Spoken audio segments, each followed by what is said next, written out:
প্রশ্নটা হচ্ছে please put the base dash the table.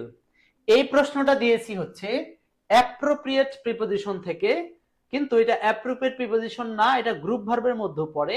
আবার এটাকে আপনারা নরমাল প্রিপোজিশনের ইউজেজও বলতে পারেন।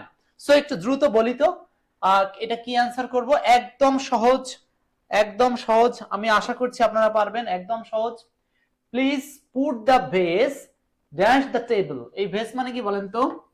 এই বেস মানে হচ্ছে পাত্র। বেস মানে কি? ফুল রাখা পাত্র, বা আপনি মনে করতে পারেন যে সাজসজ্জার সাজ সরঞ্জাম রাখার মতো যে পাত্র, বেস, তাই না? তাহলে পুট দ্য বেস, কোনো কিছু রাখা, ড্যাশ দ্য টেবিল, রুলসটা মনে রাখবেন।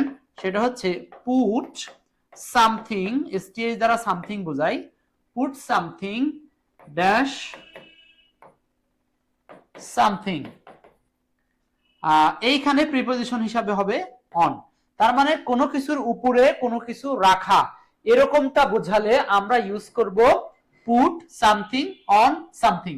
তার মানে টেবিলের উপরে কি রেখেছে? পাত্রটি রেখেছে। তাহলে এই পুটের সাথে সম্পর্ক করে মনে রাখবেন পুট ডট ডট অন কখন বসবে? যখন কোনো কিছু কোনো কিছুর উপরে রাখা বোঝাবে। তাহলে 1 নম্বর প্রশ্নের উত্তরটা হচ্ছে অন। উত্তরটা হচ্ছে অন। আশা করি বুঝতে পারছেন প্রশ্নটা। ওকে।